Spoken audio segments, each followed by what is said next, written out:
আসসালামু আলাইকুম, welcome back to my channel Faria's cooking house. আজকে আমি তৈরি করে দেখাবো চিকেন রোস্ট। ঘরে থাকা সাধারণ উপকরণ দিয়েই, কোনো ধরনের স্পেশাল মশলা ছাড়া এবং ছোট বড় সকলেরই পছন্দ এই চিকেন রোস্ট।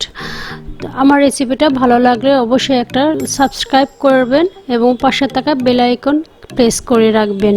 তো এর জন্য আমি একটা মুরগিকে আমি রোস্টের মতো 4 টুকরা করে নিয়েছি। এখন লবণ দিয়ে ম্যারিনেট করে নিচ্ছি। এখন আমি একটা প্যানে পর্যাপ্ত পরিমাণ তেল দিয়ে দেব। তেলটা একটু বেশি দিতে হবে, কারণ এই তেলে আমি রান্নাটা শেষ করব। এখন আমি মুরগির টুকরাগুলো দিয়ে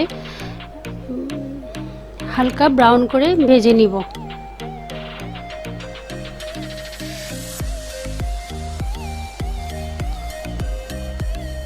চুলার আঁচটা মিডিয়াম হাই লেভেল থাকতে হবে, বেশি দেওয়া যাবে না।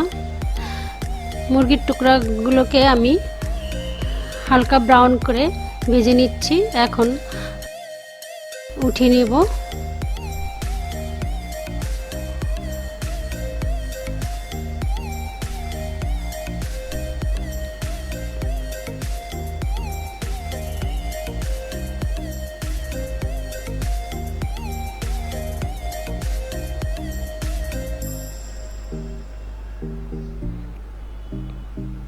মাংসগুলো উঠানো শেষ। এখন আমি বাটিটা এক সাইডে রেখে দিব।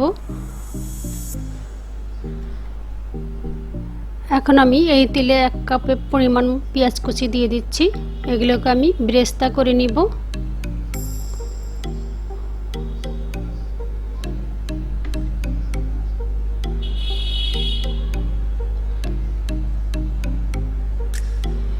পেঁয়াজের ব্রেস্তার কালার চলে এসেছে। এখন আমি ঘন ঘন নেড়ে চেড়ে নিব।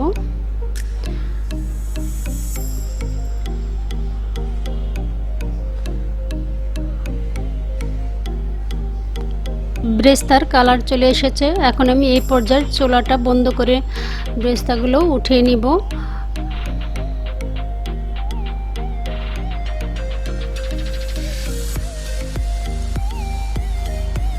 ব্রেস্তা উঠানো শেষ। আমি এখন এক সাইডে রেখে দেব বাটিটা। এখন আমি এই তেলে 2-3 টুকরা তেজপাতা এবং 2-3 টুকরা দারচিনি ও 4-5 টুকরা এলাচ দিয়ে দিচ্ছি। এটাকে কিছুক্ষণ নেড়ে নিচ্ছি। এখন আমি 1/2 কাপ পরিমাণ পেঁয়াজ কুচি দিয়ে দিচ্ছি।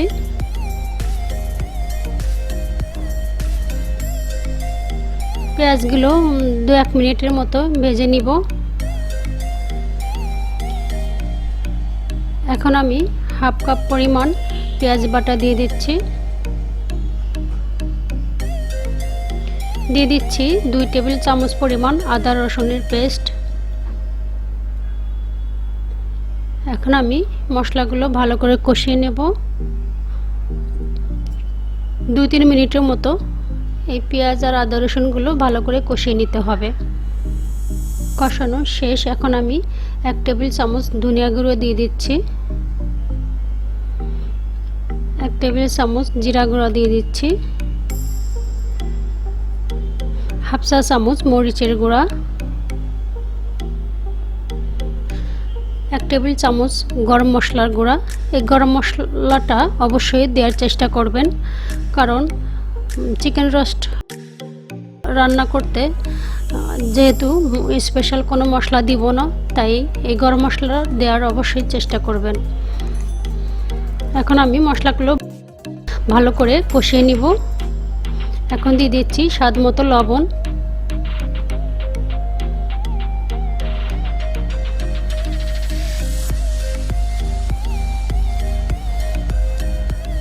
মশলাগুলো ভালো করে কষানো হয়ে গেছে। দেখুন ভাজা ভাজা হয়ে গেছে মশলা। এখন আমি দিয়ে দিচ্ছি এখানে আমার কাজু বাদাম, কাঠবাদাম ও কিশমিশ বাটিয়ে রেখেছিলাম, আমি এগুলোকে দিয়ে দিচ্ছি। 2 টেবিল চামচের মতো। এখন বাটিটা ধুয়ে একটু পানি দিয়ে দিচ্ছি। এখন আমি আরেকটু নেড়ে নেব।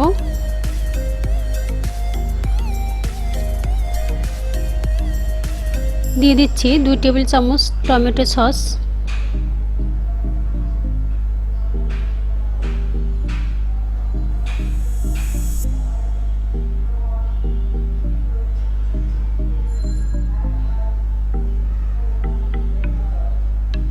মিনিট খানেক নেড়ে চেড়ে নিব। মনে রাখবেন মশলা যত কষাবেন খাবারের স্বাদটা তত বেশি ভালো হবে। মশলা কষানোর উপর ডিপেন্ড করে খাবারের স্বাদ। তো এখন আমি চিকেন ভাজাগুলো অ্যাড করে দিচ্ছি।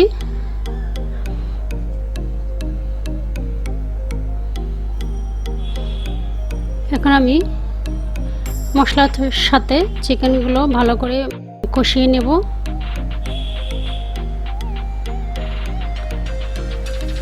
এখন আমি দিয়ে দিচ্ছি হাফ কাপের চেয়ে বেশি দুধ এবং দুধের সাথে আমি 1 টেবিল চামচ লেবু রস দিয়ে টক দই বানিয়ে রেখেছি। যেহেতু আমি ঘরে থাকা সাধারণ উপকরণ দিয়ে আমি চিকেন রোস্ট তৈরি করতেছি, তাই আমি কোনো রকম বাইরের কেনা টক দই ইউজ করতেছি না। তো আমি কিছুক্ষণ কষিয়ে নেব।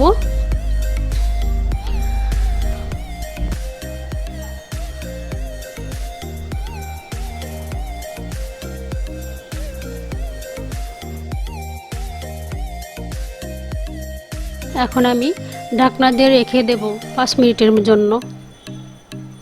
তো 5 মিনিট পরে ফিরে আসব।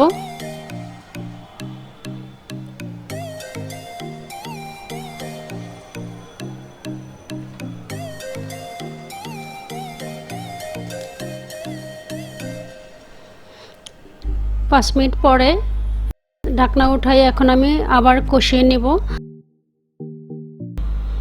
চিকেন রোস্টের মশলাগুলো যত কষাবেন ততই কিন্তু স্বাদ অনেক ভালো হবে। এখন দিয়ে দিচ্ছি 1 টেবিল চামচ পরিমাণ চিনি।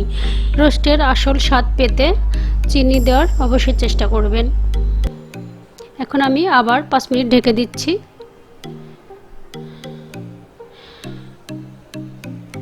দেখুন মশলার উপরে তেলটা ভেসে আসছে, তার মানে আমার রোস্টের রান্নার শেষ পর্যায়ে চলে আসছে। এখন আমি আবার কষিয়ে নিচ্ছি।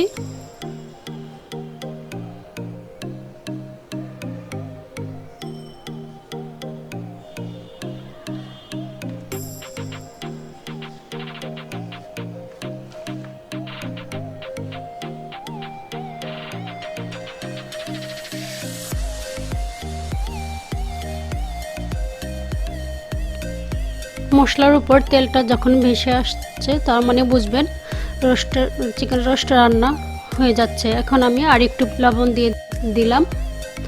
আমি ভালো করে নেড়ে চেড়ে নিচ্ছি। এই তো আমার চিকেন রোস্ট রান্না করা শেষ। দেখে যতটা লোভনীয়, খেতেও ততটা সুস্বাদু। ঘরে থাকা সাধারণ উপকরণ নিয়েই কিন্তু চিকেন রোস্ট রান্না করা যায়। তো আমি এখন 4-5টা কাঁচামরিচ দিয়ে সরাসরি পরিবেশন করে চলে যাব। তো আমার ভিডিওটা ভালো লাগলে লাইক ও শেয়ার করবেন, আমাকে সাবস্ক্রাইব করে সাপোর্ট করবেন, সাথে থাকা বেল আইকন ক্লিক করবেন যাতে করে আমার ভিডিওগুলো নোটিফিকেশন আকারে চলে যাবে। সবাই অনেক বেশি ভালো থাকবেন। আল্লাহ হাফেজ।